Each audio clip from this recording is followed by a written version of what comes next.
Bonjour, salut, hi, good morning.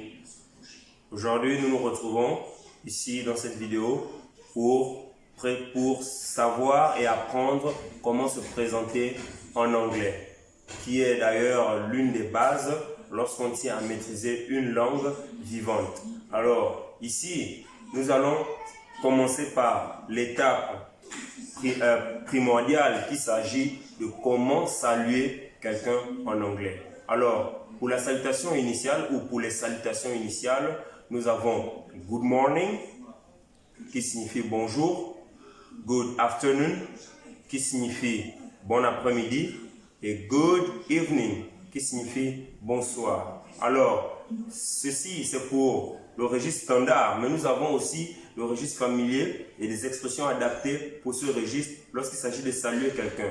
Alors, nous allons parler de hi ou bien hello. Ici, ce registre est utilisé pour des personnes intimes, d'accord? Parce que lorsqu'on arrive dans un lieu administratif, il ne serait pas judicieux de saluer un directeur général ou votre futur employeur par hi, parce qu'il n'est pas votre ami. Alors, lorsqu'on termine cette étape de salutation, on arrive à une étape qui est basée sur le fait de donner plus de précision sur notre identité totale. Alors, comment donner son identité? On commence bien évidemment par donner son nom, son âge, le lieu de résidence, par exemple. Alors, comment donner son nom? On va dire « My name is ». On va dire « My name is »,« My name's » ou « I am ». Je vais donner un exemple. « My name is Kenny Vwamba ». « My name's Kenny Vwamba ».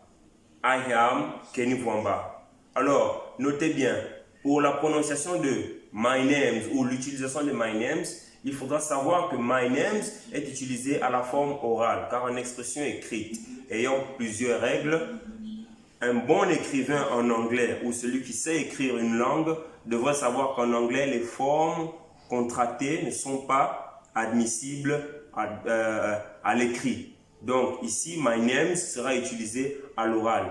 Mais pour écrire, on devra employer la forme formelle qui est my name is. À la limite, on dira aussi I am. D'accord? Alors, après cette étape, il s'agit maintenant de donner son âge. Et lorsqu'on donne son âge, différemment du français ici, vous allez remarquer qu'en français, pour donner son âge, on dira j'ai, alors qu'en anglais, on dira je suis. Donc, en anglais, on va traduire je suis par I am. Ok? Le francophone dira j'ai 19 ans, j'ai 18 ans.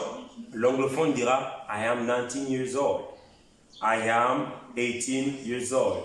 Donc, I am, to be, qui signifie être en français. Après donner son âge, on va tout de suite au lieu de résidence. Celles-ci sont les étapes vraiment à respecter lorsqu'il s'agit de se présenter.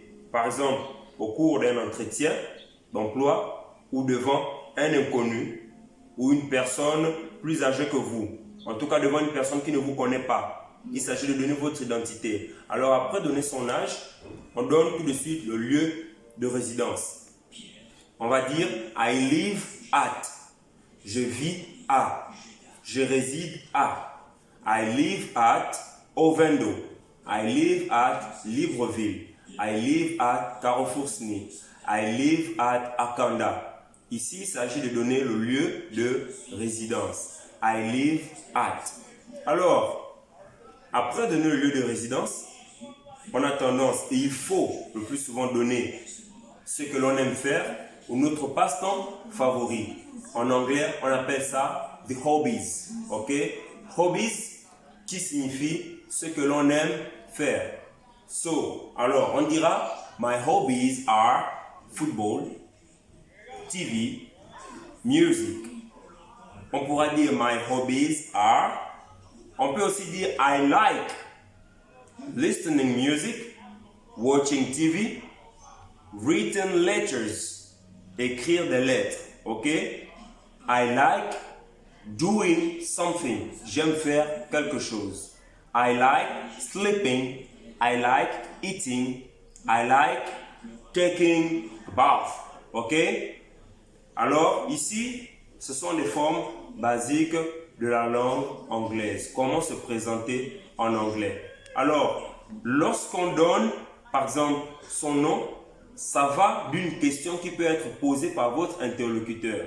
Alors, pour donner son nom, on a droit à recevoir la question « What is your name ?» Ok? What is your name? Or what? Your name, c'est la forme contractive. Or what is your name, la forme formelle. Et c'est celle-là qu'il faut employer lorsqu'il s'agit d'écrire. Comme je vous disais, d'accord, bien avant. Alors, pour donner son âge, on doit aussi avoir affaire à la question « How old are you? » How old are you? En français, on dira « Quel âge as-tu? » Ok? How old are you?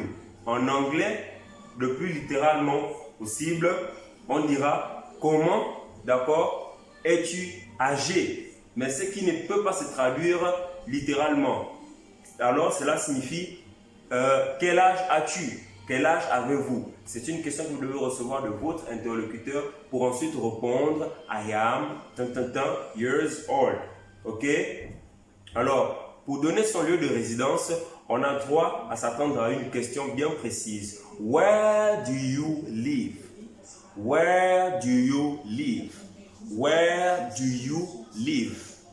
Ici, c'est parce que votre interlocuteur voudrait savoir votre lieu de résidence. Et vous, par la suite, vous répondrez I live at Aungu, Ovendo, Akanda, etc. Alors, pour savoir, pour donner ce que vous aimez faire, certains détails personnels, vous devez aussi vous attendre à la question What do you like? Répétez avec moi. What do you like? What do you like? Ou bien, what is, ça c'est pour le singulier, quel est, ou bien, what are your hobbies?